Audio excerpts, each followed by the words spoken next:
Welcome to Colorado State University's podcast, The Audit, where host Stacy Nick talks with CSU faculty about topics ranging from their latest research to current events. Today we're going to be talking some poop about, poop, along with a few other things that don't often find their way into polite conversation. But according to Jordan Kraft Lambert, the director of Ag Innovation at CSU's Spur campus, they really should. In fact, Lambert has made it her mission to bring these quote-unquote icky topics to the table, figuratively and literally. She's currently spearheading two efforts, the Poop Shop Project and the Offal Party, to show those in the ag and entrepreneurial spaces how to see what we often describe as waste products in a whole new light. Today, I'm speaking with Lambert about how poop is actually pretty powerful and why liver gets such a bad and largely undeserved rap. All right, so we're going to dig into a few things today that most people don't typically like to focus on. So I'm just going to start with the big question, why poop? Why poop?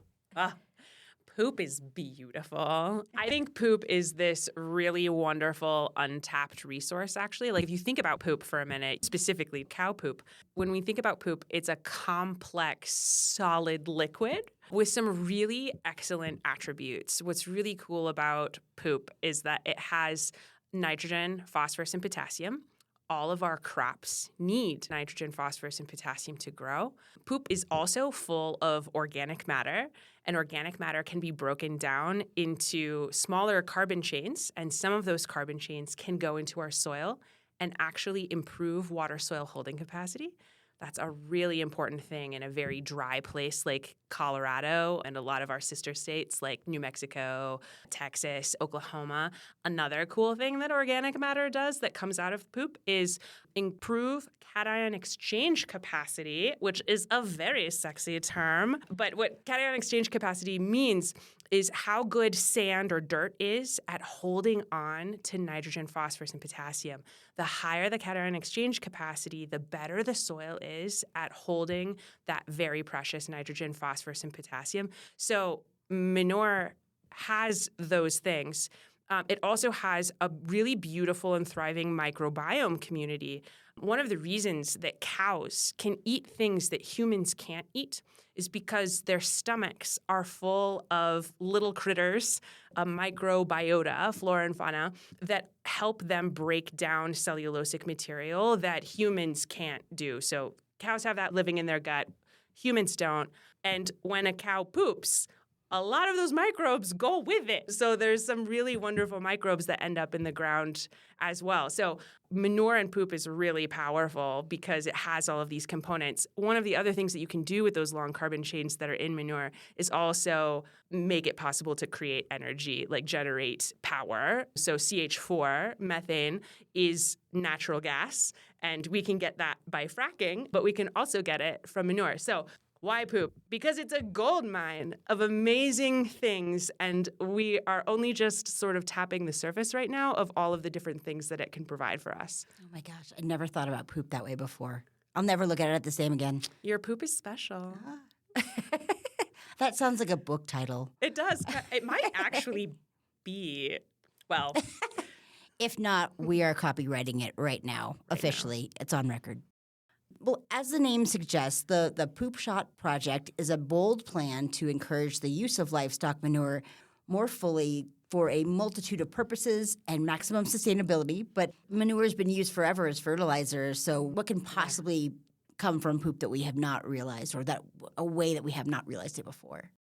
So Poop Shot is a moonshot to reduce the greenhouse gas emissions associated with the manure fraction of dairy animal production in Colorado and beyond, while improving soil health because of all the reasons that we just talked about, poop being amazing for our soil, and improving our dairy producer profitability. One of the things that we do in the Ag Innovation Center at Colorado State University is collect problems from all of the Colorado farmers and ranchers. We have 30,000 of them. Many of them are dairy producers. And one of the big problems that's really facing our dairy producers right now is what do they do with all of this manure? How do they put it to its highest and best use?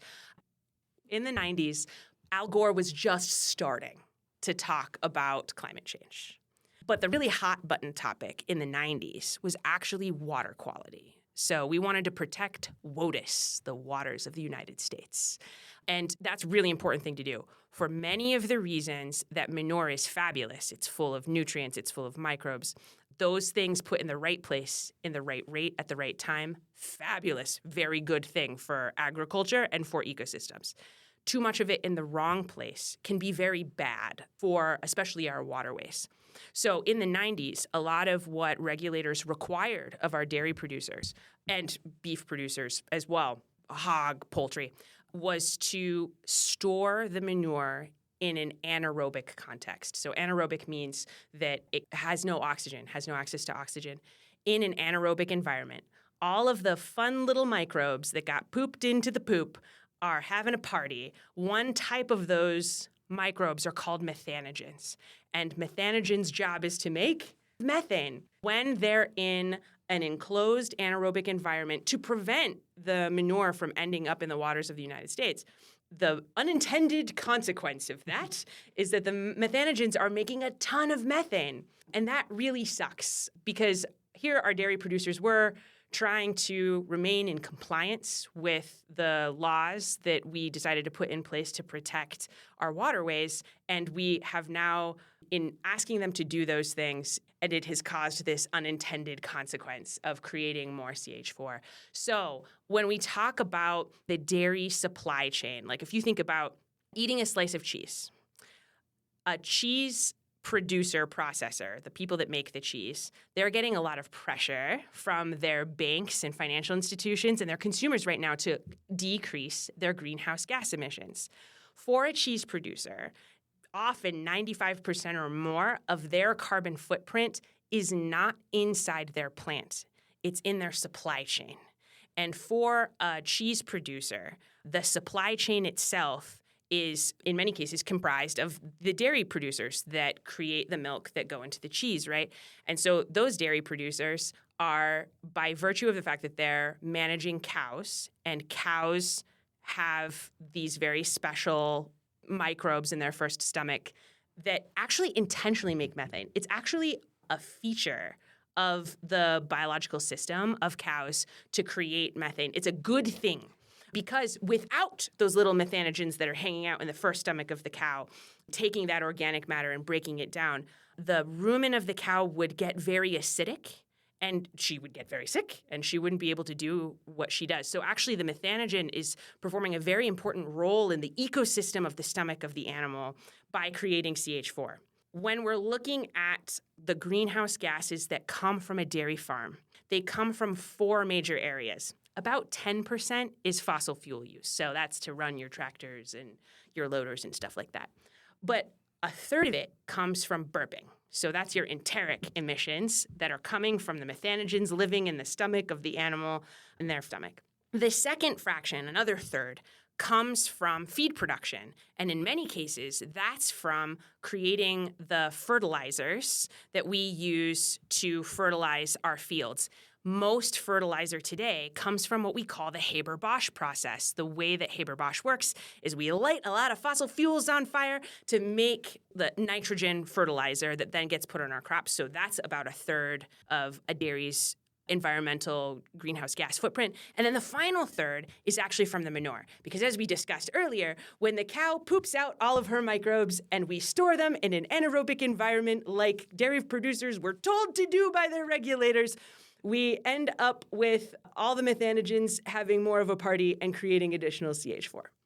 So that's how we end up with some methane coming from our biological systems that allow us to make cheese. The purpose of the poop shot is to decrease the greenhouse gas emissions associated specifically with the manure aspect of greenhouse gas emissions for dairy farms, as well as the feed side. Because it turns out that the nitrogen, phosphorus, and potassium that's in that manure can be used to replace some of the nitrogen fertilizer that we use through the Haber-Bosch process. So through those two components of the emissions profile of a dairy farm, we can actually unlock up to 60% of the greenhouse gas emissions associated with those dairy farms. So the purpose of the poop shot is to unlock that 60% of greenhouse gas emissions while improving our soil health and improving our producer profitability. Because farmers and ranchers all over the place can't keep doing what they're doing if their business is not a profitable business. And right now, manure management is a huge drag. It's a cost center on the dairy farm. So the purpose of Poop Shot is to bring together technologies to break some of these trade-offs, to make it possible for us to contain all of our manure in a place so it's not contaminating the waters of the United States, but it's also not creating CH4 at the same time. So Poop Shot is all about bringing to bear technological innovation to meet those three goals: profitability, soil health, and reduction of greenhouse gas emissions. I have to ask then, if manure is such a rich commodity, why aren't more industries already taking advantage of it? It can't just be the ick factor here, right? There's got to be more to it. So a lot of industries do take advantage of manure, but I agree. We can totally do quite a lot more in this space.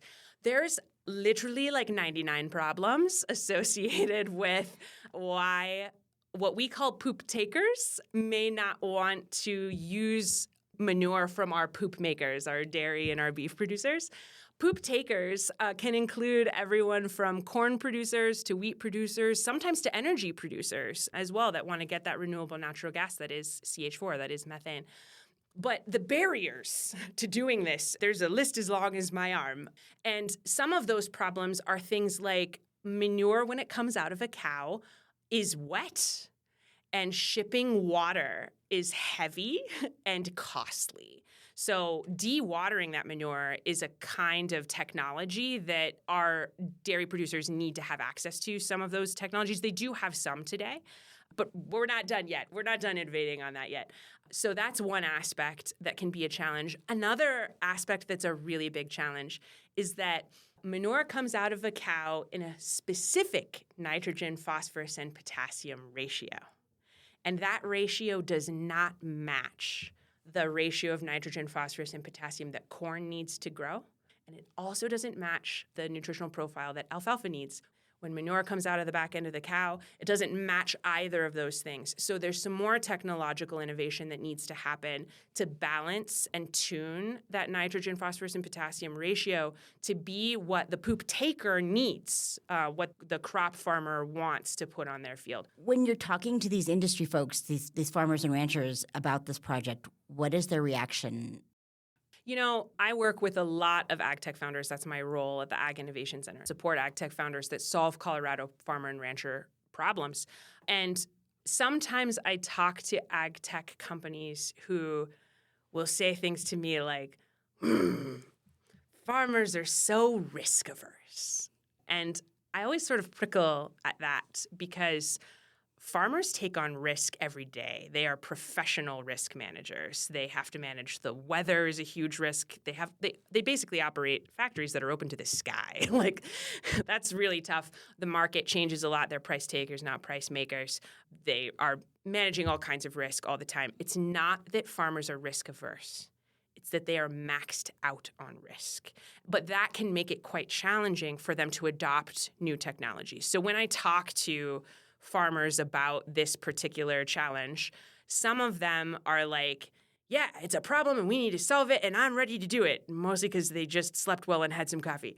But a lot of other producers are like, dude, do I really? One more thing? Because dairy producers and farmers generally are managing really complicated systems. What a farming operation is a biological system. And if you change one thing in one area, you can have some unintended consequences that nobody thought of until you implement the thing, pop out on the other side. So sometimes there's fatigue with those dairy producers around trying to implement something new, which means that I think we need to really work with our ag tech providers and with the producer from the beginning to be designing solutions that are going to fit well in this complicated system that they're managing and that are going to be at the risk tolerance level that the producer is able to support. I mentioned that idea of the ick factor earlier. There's another effort that you're working on that also can leave people a little squeamish. Now, okay, is it pronounced awful or offal? It depends on whether you want to be a cool kid or not. I want to be a cool kid. You want to be a cool kid. If you want to be a cool kid, you're going to call it offal. Oh, that's not as much fun. I like saying awful because I love puns. So when we're talking about awful, what exactly are we talking about? So the precise definition of offal are the organ meats that are edible coming out of an animal after they've been slaughtered. So when you and I in the United States go to the grocery store, we're likely to see cuts of meat that we're very familiar with. Filet mignon, sirloin steak, even ground beef. In most cases, those are what we call muscle meats. So that's the shoulders of the animal, the ribs of the animal, the hindquarters of the animal. The sirloin is like that very tender back bit on the animal. Those are cuts of meat that most American consumers are most familiar with. The offal are the liver, the kidneys, the heart, the tongue, the stomach. When we're talking about the offal party, which is sort of a broader definition of offal, we actually make it include all of the drop. I'm like air quoting right now. The drop is an industry term that means everything that drops off the carcass of the animal when you're hanging it in a butcher shop. That would be all of the internal organs, the blood, the fat, and the hide as well. So offal in the context of the offal party is anything that is not being used by an American consumer. And we're actually really sad that American consumers are kind of actually getting the short end of the stick. Did you know that organ meat is actually the most nutrient-dense part of the animal, more than the muscle meats? Yeah. Yeah. And actually, that the United States is pretty unusual in that we don't have an organ meat eating culture. Pretty much every other country in the world has a really proud tradition of eating these really nutrient-dense organ meats. They'll sometimes preferentially give them to women who are pregnant or menstruating. They celebrate these cuisines as comfort foods, as brain food. Liver, in particular, is a very rich source of vitamin B12. B12 is a precursor to your neurotransmitters, serotonin and dopamine. Those are the ones that help you sleep and feel happy. So you're actually biologically, biochemically, it's impossible for you to feel joy if you don't have enough B12. And liver is like a superhighway to B12. If you want to be happy, you got to eat your liver. It helps. It does help. And unfortunately, in the United States, we don't have a great liver cooking culture. It can be done well, I swear to you. Everybody has a terrible story about their grandmother feeding them liver and onions, and it was terrible. Oh, yeah. Bless our grandmothers. We shouldn't have asked them to do that. They weren't good at it. They were good at lots of other things. Let them do those things. One of the things that we do in the Ag Innovation Center is throw parties for problems we're solving. That's what Poop Shot is. One of the other party series that we're working on right now is called the Offal Party. And you'd be surprised how many people want to be invited to an offal party. They're just really curious. And, for those who might still be a little confused about what we're talking about, an offal party is literally just that, a party where dishes containing offal or organ meats are served. One of the things that we're doing with the Offal Party is trying to reintroduce to an American palate the really incredible global ethnic cuisines that can make liver and kidney and especially honey, heart, carpaccio.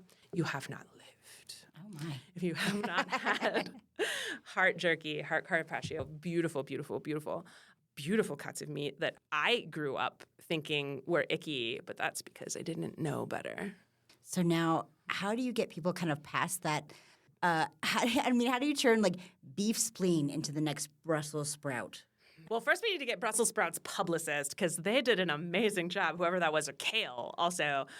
One of the things that we do with the Offal Party is make it really easy for people to have organ meats that are prepared really, really well so that they can explore some of those things. For instance, at the offal party last year, we partnered with a really great chef at Catruccio Concepts. He's a Honduran chef trained in France. So he has these two food traditions that he thinks about quite a lot.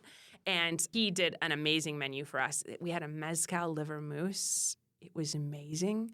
We had tripe in a coconut mondongo broth, it was like calamari. I did not consider myself to be a tripe person until this moment. It was really, really beautiful.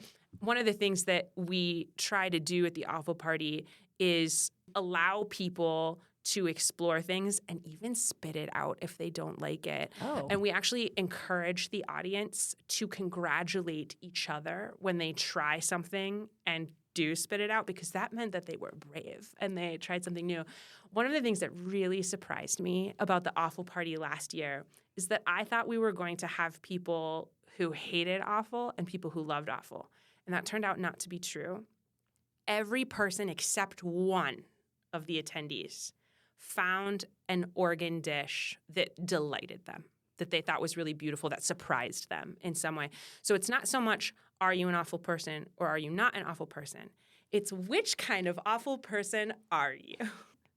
And it's not just food items. This year is going to be the first year that we have the fashion show. We're super excited because we're partnering with the design and merchandising department at Colorado State University, which has a really impressive fashion program. And that's because of leather. So one of the other parts of the drop that's not the muscle meat that we eat is the hide. And hide is a precursor to leather.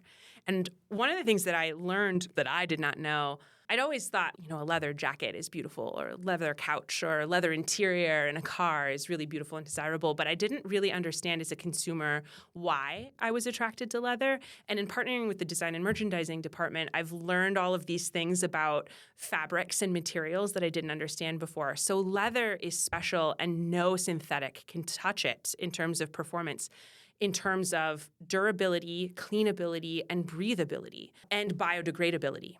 So it's really special because it's the skin of the animal. So it was evolved over millennia to be very good at protecting that animal, at making sure that they don't get too hot and wet. It's wicking sweat back out.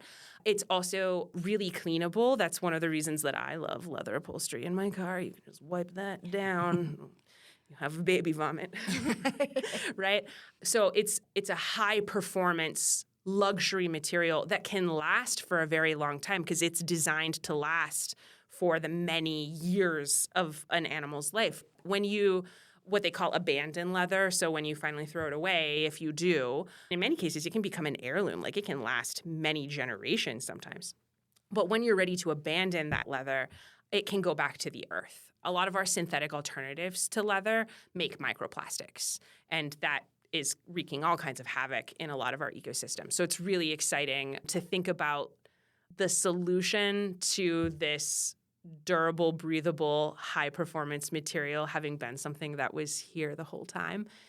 And I think it's really important because in the United States last year, 4.8 million hides rotted in landfills. It's about 15% of the hide supply in the United States. We actually do a pretty good job of getting those hides to their highest and best use, but we still have 15% that gets wasted. And I think that's really sad. I think there's so much more that we could be doing with those pieces. Because when they're in the landfill and they rot, we're back to creating methane that's not being captured in a way that's good for our planet. It sounds like this is just another instance where we have something that's abundant and highly beneficial, and yet people have these hang-ups when it comes to getting within 20 feet of a plate of liver and onions. As you said, it's an American thing. Why do we have that? Why does offal offend us? Why does offal offend us? I think like any food, in some cases, it's that some folks have a natural aversion to it. There's a real disgust response. My husband will not eat spinach no matter how hard you try. I think spinach is delicious. So I think there's some natural variation in what people like and what they don't like. But beyond that, there's a lot of reasons that Americans are not accustomed to offal. And some of it actually has to do with race and class. in the olden days, when you had slaughterhouses and we didn't have refrigeration, so think like the early 1900s kind of a moment, the part of the animal that would go bad quickest were the organ meats. A lot of times those organ meats would be dumped on the market around the slaughter facilities, which were the workers of the slaughter facilities, who are often people of color and were often people in poverty. So the organ meats became associated with that socioeconomic status. And I think in some ways our disgust with offal may be related to a pursuit of the American dream. Like you're trying really hard to earn a lot of money and have a better life for you and your children. And it's easy to think that the trappings of poverty are something that you want to distance yourself from. And I think it's really interesting because it seems so much to me to be a matter of sociology. So I think we have a lot of preconceived notions about what's good food and what isn't. There's a really awesome special on Netflix right now called Ugly Delicious by the chef who founded Momofuku. And he's really taking on a lot of these questions about what does it mean to have elevated cuisine and what is considered street food and who gets to decide. So I think in the United States, organ meat in particular has some ick factor associated with it, just as sort of relics of the technologies and societal implications that we had at the beginning of the 1900s, and I don't think we should be fettered by that anymore. It's kind of interesting because it at one point I remember, like maybe it was in the 80s when things like that would be considered like that was rich people food. It was something that like it was an elevate. It was only if you were fancy. Kind of stuff. Yeah. Yeah. Humans are funny critters, right? Like I think this is a bit sociological. And that's actually one of the reasons that at the Offal Party, we also have the Offal Business Plan competition, because what we're trying to do is show people that this is an arbitrage opportunity, something that is very valuable the marketplace doesn't see as valuable. So we're trying to reveal organ meats and hides to be this arbitrage opportunity. So we have beauty entrepreneurs who are using tallow and collagen and keratin. All of those are byproducts all those of buzzwords offal. Right now. Right. 20 years ago, nobody would have anticipated that Jennifer Aniston would be the poster child for a multi-billion-dollar brand called Vital Proteins. That's collagen that comes from animal byproducts, and that's sexy. So it's all about who you put there. We also have a really fabulous entrepreneur. Winnie Liu is based out of Boulder. Amazing pet treats out of all kinds of organ meats. It's very common for organ meats to end up in pet treats and pet food because it's a really great source of nutrition that Americans are like, no, thank you, but we'll feed it to our dog. The dog's winning in that case. It's interesting to see how we can sort of recast some of these organ meats into products that are crave-worthy. We have another entrepreneur who's participating in the Offal Business Plan competition. Patrick Libanade is the CEO of Denver Bone Broth. If you haven't checked out his bone broth, it's next level. It's really amazing. So he's using bone, right, that would otherwise be thrown away to create that bone broth. Well, thank you so much for taking the time to talk with us today. I appreciate it. Well, thank you. That was CSU Spur Director of Ag Innovation, Jordan Kraft Lambert, talking about how products we often allow to go to waste could be an entrepreneurial goldmine. I'm your host, Stacey Nick, and you're listening to CSU's The Audit.